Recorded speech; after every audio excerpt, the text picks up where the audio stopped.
সেতু ভেঙে চলন্ত গাড়ি গিয়ে পড়ল নদীতে। এই মর্মান্তিক দুর্ঘটনায় অন্তত 12 জনের প্রাণহানির খবর নিশ্চিত করা হয়েছে।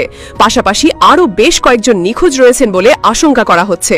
চাঞ্চল্যকর এবং ভয়াবহ এই ঘটনাটি ঘটেছে ভারতের গুজরাতের ভাদোদরা জেলার মহি নদীতে।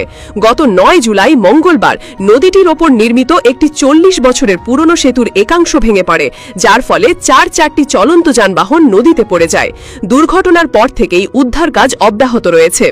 মঙ্গলবার ব্যস্ত সময়ে ভাদোদরা জেলার মোজপুর এলাকায় অবস্থিত গম্ভীরা মোজপুর সেতুটি হঠাৎই বিকট শব্দে ভেঙে পড়ে। দুর্ঘটনার পরপরই 2টি ট্রাক, একটি পিকআপ ভ্যান এবং একটি এসইউভি গাড়ি নিয়ন্ত্রণ হারিয়ে নদীতে ছিটকে পড়ে। সামাজিক যোগাযোগ মাধ্যমে ছড়িয়ে পড়া ভিডিওতে দেখা যায় সেতুর মাঝখানের একটি বিশাল অংশ সম্পূর্ণ অদৃশ্য হয়ে গেছে এবং ভাঙা অংশের কিনারে একটি ট্যাঙ্কার ট্রাক বিপজ্জনকভাবে আটকে আছে।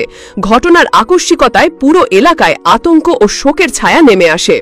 স্থানীয় গণমাধ্যম দ্য হিন্দুর প্রতিবেদন অনুযায়ী প্রায় 4 দশক পুরনো এই সেতুটি দীর্ঘদিন ধরেই জরাজীর্ণ অবস্থায় ছিল। স্থানীয় বাসিন্দারা একাধিকবার এটি মেরামতের জন্য প্রশাসনের কাছে আবেদন জানালেও কোনো কার্যকর পদক্ষেপ নেওয়া হয়নি বলে অভিযোগ উঠেছে।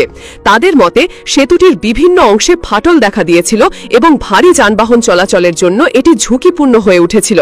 এই চরম অবহেলার কারণেই এমন মর্মান্তিক পরিণতি বলে মনে করছেন ভুক্তভোগী পরিবার ও স্থানীয়রা। দুর্ঘটনার খবর পেয়ে ঘটনাস্থলে ছুটে আসে স্থানীয় প্রশাসন, দমকল বাহিনী এবং জাতীয় দুর্যোগ মোকাবেলা দল এনডিআরএফ এর সদস্যরা। তারা উদ্ধার কাজ শুরু করেন এবং নদী থেকে হতাহতদের উদ্ধারের পাশাপাশি ক্রেনের সাহায্যে ডুবে যাওয়া যানবাহনগুলো তোলার চেষ্টা চলছে। তবে নদীর স্রোত এবং কর্দমাক্ত পরিবেশের কারণে উদ্ধার কাজ ব্যাহত হচ্ছে। নিখোঁজদের সন্ধানে তল্লাশি অভিযান চলছে এবং প্রাণহানির সংখ্যা আরও বাড়তে পারে বলে আশঙ্কা প্রকাশ করেছেন উদ্ধারকারীরা। এই ঘটনায় গভীর শোক প্রকাশ করেছেন ভারতের প্রধানমন্ত্রী নরেন্দ্র মোদী। তিনি প্রয়াতদের পরিবারকে 2 লাখ রুপি এবং আহতদের 50,000 রুপি করে আর্থিক সহায়তার ঘোষণা করেছেন। গুজরাটের মুখ্যমন্ত্রী ভূপেন্দ্র প্যাটেল দ্রুত ঘটনাস্থলে 212 কোটি রুপি ব্যয়ে একটি নতুন সেতু নির্মাণের অনুমোদন দিয়েছেন এবং এই দুর্ঘটনার কারণ অনুসন্ধানে সেতু ও কারিগরি বিশেষজ্ঞদের নিয়ে একটি উচ্চ পর্যায়ের তদন্ত কমিটি গঠনের নির্দেশ দিয়েছেন। গুজরাটের স্বাস্থ্যমন্ত্রী ঋষিকেশ প্যাটেল জানান, সেতুটি পূর্বে মেরামত করা হলেও কেন এমন ঘটনা ঘটল তা খতিয়ে দেখা হবে। এদিকে এই দুর্ঘটনাকে কেন্দ্র করে রাজ্য সরকারের বিরুদ্ধে তীব্র সমালোচনা শুরু করেছে বিরোধী দলগুলো।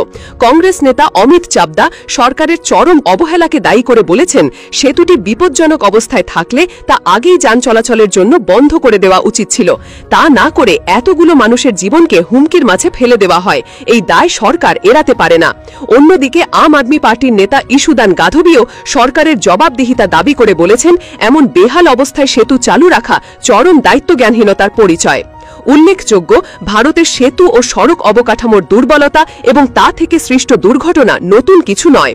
2022 সালে গুজরাটের মোরবিতে একটি ঝুলন্ত সেতু ধসে 132 জনের প্রাণহানি ঘটেছিল, যা দেশ জুড়ে আলোড়ন সৃষ্টি করে।